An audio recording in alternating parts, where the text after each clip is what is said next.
Hello everybody, my name is Ron Horshevsky and I'm the CEO at Agility Orthopedics. I'm joined today by Amanda Farrington and Danielle Nicholas. We're going to be talking to you today about domestic violence, and I'm going to let Amanda and Danielle introduce themselves because they have they do some great stuff for our community and want them to be able to explain it in great detail. So Amanda, tell us about you. All right. Well, hello everyone. I'm Amanda Farrington. I work as the domestic violence victim advocate for the Stoneham Police Department. I've been doing this for a few months now, and my role is just to kind of be like a liaison between like the police department and the victims of domestic violence. So I kind of check in with them, offer them some resources of different advocates and agencies that they can work with to get whatever help and resources they need. I explain kind of the legal process of like restraining orders and kind of offer advice as I can, just to kind of help support the victims while they're going through the situation that they're in. Excellent. Thank you for everything you do, Amanda. Danielle, tell us about SAVE.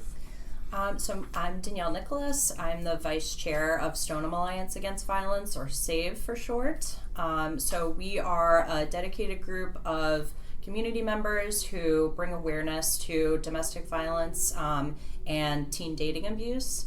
So what we do is make a presence in our town and provide workshops and resources and just make sure that folks are aware that domestic violence is a community issue that needs to be addressed from all angles.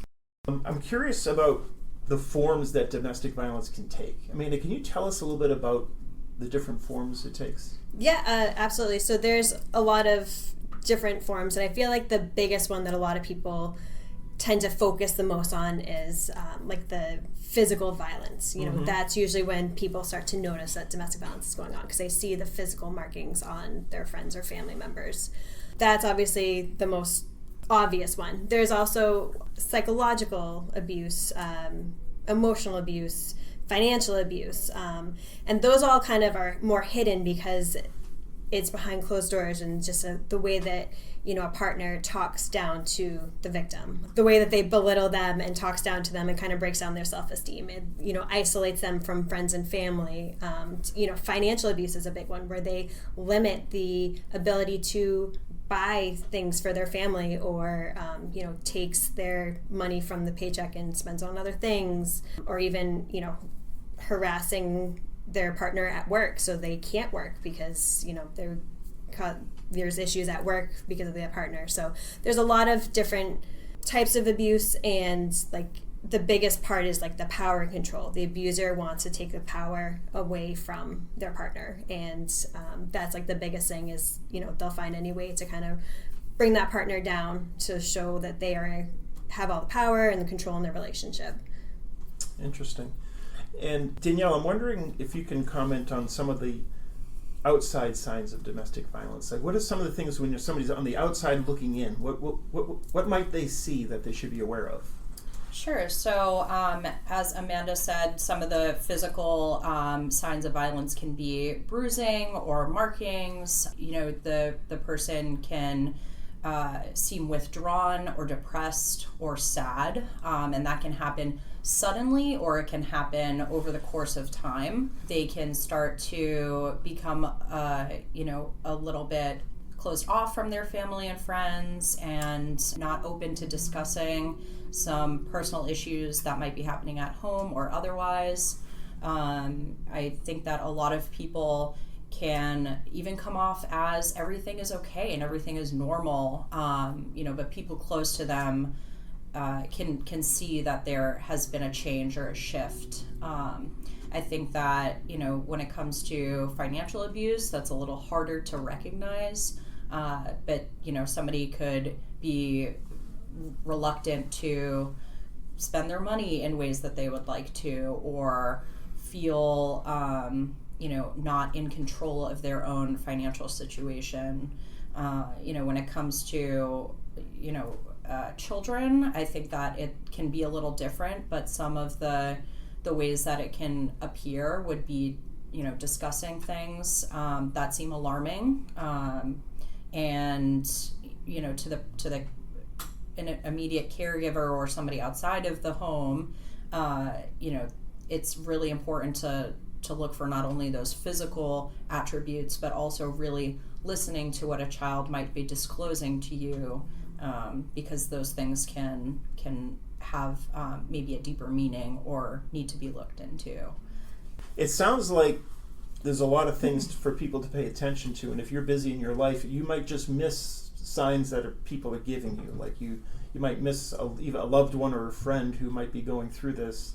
That's And right. so I guess I wonder, how big of a problem is domestic violence? So it's definitely like it's a larger problem than a lot of people realize, because it can happen, or the majority of it does happen behind closed doors, which is why it is an issue. It is hard to tell. And the other aspect of it is that this is the abuser and the victim are in a loving relationship too. And that's the hardest part, where it's, you may see some of those signs, but even like the dynamic between the abuser and the victim, there was at one point a relationship where they love each other, and they probably still do really care about each other. And it might be a generational thing that we've talked about before, where the abuser maybe grew up in a similar situation and thought that that's how you act in a normal relationship, and the victim does love and care for their abuser. They may have had children with them, or there's a whole bunch of different things. So it is a hard problem because it can be so hidden, and people get really well at making sure, like Danielle said, that everything's perfect on the outside, and kind of downplaying it. And I think sometimes people also get nervous too, like they'll try and bring up concerns about their friends, where like, hey, we've seen you kind of withdraw, or I've seen the way that so and so talks to you, that's not right, and they may get defensive and pull away even more. So you may not even realize the extent of what's going on, and then kind of how to address it with someone when you do notice it is also kind of a tough thing to do. Yeah, it is a touchy situation, because you can make it worse. Mm-hmm. Like being very direct in your approach with a loved one could make the problem worse, right? So can either of you comment on that? Yeah, I mean, I think that for somebody who doesn't know how to approach a situation, you're right, they could come off very direct. They could even offend the victim, or make them kind of go deeper into the narrative that their partner isn't doing something as bad as it actually seems. They can kind of withdraw further, and kind of lose trust in how depending upon how the person has approached the situation, and they try to cover up what is going on even further. But I think that it's really important to still leave an open line of communication, and even though somebody might respond negatively, or they might not feel ready to come forward and talk about things in a realistic way, it's still really important for the victim of domestic violence to have people around them who are willing to hear them when they are ready to talk about it.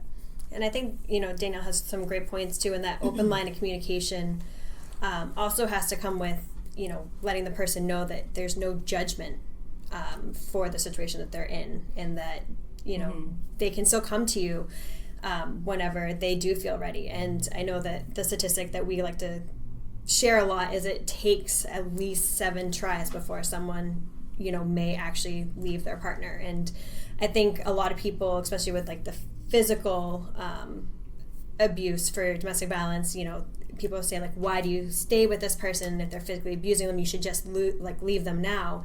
And that may not be feasible to the victim either. Like that may not be the safest thing, because one of the most dangerous times for a victim who's leaving like a physical abusive relationship is that first year when they leave. Like that can escalate into even more physical violence, and the abuser kind of acting out. So just again, supporting them the best they can, keeping that open line of communication, and just letting the victim kind of regain their power and control over themselves, and not being forced by their family or friends to make that decision for them. Like that's a big thing, like kind of mentioned before, the power and control is taken away from them from the abuser. So letting them kind of empower themselves again, and work it through themselves in order to, if they decide to leave, that has to be their choice. And just, basically supporting them the best they can, just being that safe person that they can go to without judgment.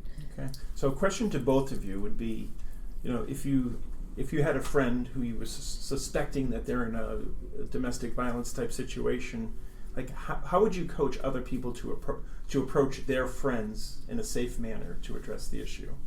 So I personally would, encourage them to, I would just say, like, I'm concerned about you, or, I'm here to support you whenever you're ready to talk. I have seen some concerning behaviors, and you don't need to get super specific. You can just say, I've seen some behaviors. I'm concerned about you and your safety.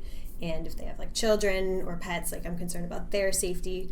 But also offer like support where it's, hey, if they have a time where the abuser is either going to be physical and, do physical violence, or, they're having an emotional outburst or something, and you need someone to just take the kids so that, that they're safe, or take your pets so that they know that they're safe. Like, be that person, be like, hey, next time that there is a situation that's escalating, let me know and I can come grab, the kids or the pets, so that you don't have to worry about them. You can worry about you and what's going on and make yourself safe and that kind of thing. And yeah, I would kind of just go from there, like, offer support and ask them what they specifically need for support. And if they downplay it, just say, I'm here if you need anything, with no judgment. I think that's the biggest thing, is to not judge their relationship, because that's, their relationship. Mm-hmm. And to add to that, I think, like Amanda said, just no judgment, compassion forward, trying to use as many I statements as possible rather than you or she or him have done something wrong. Try to take it from a third-party perspective and talk about how you feel and what you have witnessed. Again, it doesn't have to be in great detail, but I think, that kind of takes the heat off a little bit if you're talking about just what you are concerned about and what you have witnessed, and it maybe helps draw them out of their sometimes distorted reality about what's going on at home and how it's become so normalized, and it just feels like, a regular day. To them, it doesn't quite feel like a regular day to the person who's looking from the outside in. If a person is willing to approach a loved one, a family member, a friend, it has become noticeable. It has gotten to a point where that concern is worth talking to their loved one about. So trying to make sure that you're relaying the level of concern and why you're telling them this information, and you're not just doing it because for no reason. You're doing it because you care about them. Nice. Now, Amanda, you said, alluded to somebody needing to be offered assistance, I think, like 7 times before they accept it or leave their loved one. I guess it really, does it depend upon like when they hear it? Like, because I know there's the cycle of violence, right? So can you talk a little bit about the cycle of violence and when somebody, like a victim, might have their ears open versus when their ears might be closed to getting help in a domestic violence situation? Yeah, so the cycle of violence, obviously it starts off at a good place in the relationship, and then it kind of, the tension and everything kind of builds. So it comes to like the eruption phase. So like over time, the behaviors from the abuser kind of increase, and then there's an inciting incident, where there's a physical violence or the big blow up, like verbally, that can kind of cause the issue. And then after that, there's the immediate regret from the abuser, where it's like, I will never do this again, will make this better. And then we're back into like the honeymoon type of phase, where it's like, I'll do anything for you, like love bombing, like all that stuff. And then it's a cycle, and then you're fine for a while, and then it slowly starts to build up again, and then it's the big explosion, and then I'm sorry, it'll never happen again. So that's unfortunately the cycle. It is tough. So obviously, once the inciting incident kind of happens, that may or may not be the right time to do it. It depends on the victim and the dynamic of the relationship, because they just went through something horrible, and they're thinking that's not the person, especially if it's the first couple of times where it's like, that's not the person that I know, like, you know, that person is great most of the time. So I think it depends on the situation and the victim too, like to best approach them. So it may not be during the honeymoon phase, because then they'll be like, oh, it's, you know, that person, look at how much they love me, look at what they do, like that was just a one-time thing. So it's when you start to kind of see that concerning behavior would be the best time to kind of try and reach out, because you know it's a cycle. So you know that, you know, when you start to see a little bit of the signs that there's going to be something, a big blow up or something coming up, the inciting incident, and then afterwards, you know, obviously once they go through the incident, whatever it is, that may be the time to approach them too. Be like, hey, you know, especially when you start to see a pattern, if you're able to see the pattern for them, you know, stepping in saying like, I'm starting to see a pattern, you know, this is kind of what your partner is doing. I'm not sure if you see it, but, you know, this is how it's looking from our perspective. Mm-hmm. So I just, you know, I think, again, tying it back to the open lines of communication, mm-hmm. that's probably the best way to get those to, you know, share those resources, or to get them to kind of accept that help. And I think a lot of it too is dependent on like their support system too, the victim's support system, because you know, I just recently dealt with a victim, and they have been in a situation for, you know, a while, but their support system wasn't in place, and finally their support system was like, you know what, we're here to support you. And that victim finally felt that it's the right time to move on from that relationship. And that's huge, because before that support wasn't in place, and that's why that victim stayed in that relationship for so long. Let's shift gears a little bit. Can we talk about the perpetrator, right? So the person who's committing the domestic violence, like, is there something that you would want them to know? Domestic violence is a generational issue. I think that folks who perpetrate violence end up or had experienced some form of that in their own home, and that might not have just been physical, it could have been emotional or verbal, and that has kind of become their norm, or how they kind of recognized how to treat somebody that they care about, unfortunately. And I have a stat here. Children who grew up in homes where family violence was present are 50% more likely Wow. to abuse drugs and alcohol. And then boys who witnessed their mother being abused are 10 times more likely to abuse their female partner. So it's really deep-rooted.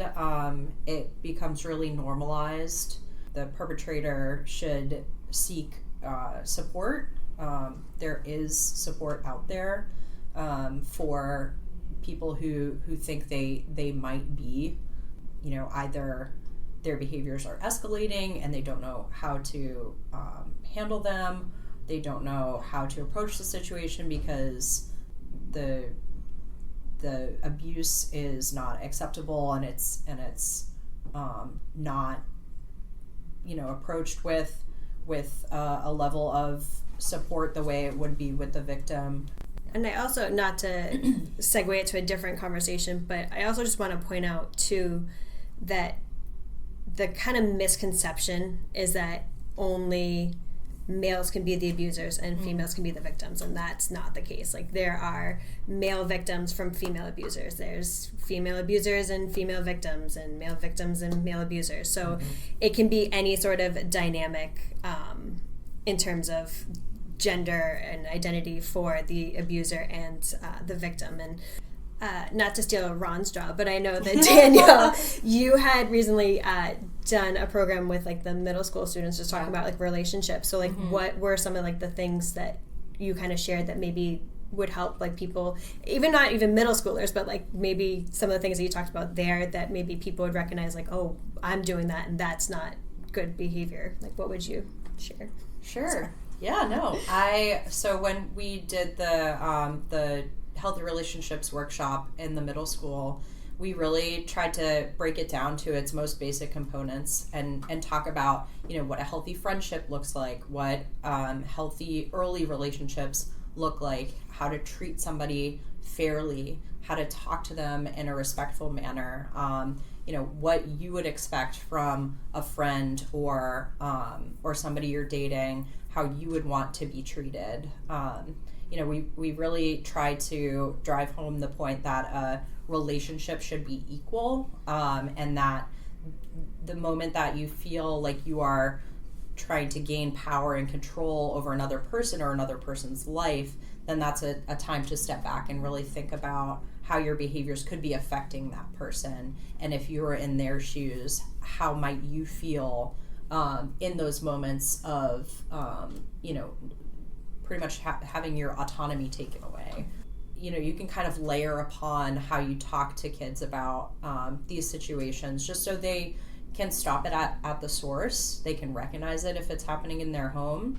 They know that they don't have to continue those patterns, that they can stop it, and there's another way in making sure they're treating people fairly, with compassion and kindness, and treating people how they would ultimately want to be treated. I know with like kids sometimes they call nonstop with each Yeah, other, that's right. but that's something that continues now, where like That's true. sometimes we talk to victims and they're like, my partner won't stop calling when I'm Yeah. trying to be at work, and it's nonstop, or like now they're starting to show up outside of work and make sure that they can see me and I'm not doing things that they're accusing me of. So I think that that's a great thing to bring it to them, but also like kind of tying it back to like the abusers or the perpetrators, but they don't recognize that their behaviors are affecting their partner. Like these are the Right. type of things, like, are you constantly like calling them, checking up on them, like don't trust them? Are you showing up to work or their work and accusing them of things? Are you getting physical? Are you belittling them because you're afraid that they're going to leave or anything like that? It's just kind of some information that I wanted to tie in with the kids, that like if you these are the behaviors you should kind of like at least keep an eye on. And I like that you guys taught them that like every relationship is like should be equal, like like again, everybody does have like not so great days, but there's a line that you shouldn't be crossing, and if it's consistent. People that are listening right now that are victims of domestic violence, what resources can they follow? Like, they've got loved ones they can speak to, but are there any community resources that they can call into? Are there phone numbers? Yeah, so I mean, I work at the Stoneham Police Department, so if you live in Stoneham, you can give me a call and I can put you in touch with some resources. I work closely with Respond, which is an agency out of Somerville. They have a toll-free number that is unfortunately not 24 hours. They are 9 to 5 now, but there are a lot of 24/7 toll numbers that can be called. Or even now, like some of the different agencies are starting to have chats and everything. So I can list off some of the numbers. So for Respond, their phone number is 617-623-5900. The other big one, like the National Domestic Violence Hotline, that's available 24/7, is 800-799-7233. I was just going to add that SAVE, Stoneham Alliance Against Violence, MAVE, which is Melrose Alliance Against Violence, and WAVE, which is Wakefield Alliance Against Violence, all have websites that list off some of these resources, as well as some of the workshops and events and offerings that they have. I know Melrose does a community group where they talk directly to domestic violence victims, and they try to bring together a community of folks who are supportive of one another. And then the other one that I was considering was Emerge, which is a support system for the perpetrators of domestic violence, to make sure that they are receiving the resources that they need and how they can address their behaviors. So that number there is 617-547-9879. And any of those other organizations that I had mentioned, SAVE, WAVE, and MAVE, can be easily found with a Google search. SAVE's website in particular is SAVE, SAAV, Stoneham.org. I'm just going to add one more domestic violence resource too that I have referred to, because I know they also have a chat So a lot of the agencies now are starting to include a way to text or do a chat instead of talking on the phone, because obviously talking on the phone may not be the safest thing to do at the time. There is SafeLink, which is run by Casa Mirna, which is 1-877-785-2020. If you also go on their website, they have the option to do a chat instead, but they also have multiple languages too. So if you're not a English as a first language speaker, they have options for a lot of different languages as well, which I think is important too, just because we do see a lot of minority groups or people who don't speak English as their first language that feel more comfortable talking to someone who understands their culture too, because, kind of how Danielle and I have talked before about, domestic violence being a generational thing too, it's also a cultural thing. The SAVE website definitely has a lot of options, definitely a lot more resources than we can list here. There are a lot of options, and I think the other thing to victims too is that you may feel like you're alone, and I hear that from a lot of victims that I talk to, is that they feel like they are alone, and it's unfortunate that there are actually a lot of people that are in the same situation or have gone through a similar situation. Unfortunately, you are not alone. It may feel like you are alone, but there are other people out there, and the support groups that we can get you in touch with to kind of help you feel a little bit less alone, and understand that how other people have gone through the situation too. Like, what did they do? What helped them? What didn't help them? Maybe that'll help you, just because right now it definitely feels overwhelming, the thought of leaving or starting over. But it can be done, and there are people out there that can help support them. Yeah. That's great. Well, thank you both so much. This has been some very informative. I've learned a lot, and hopefully we'll get a lot of people to listen, and hopefully we've helped a couple of people along the way. So, Amanda and Danielle, thank you very much.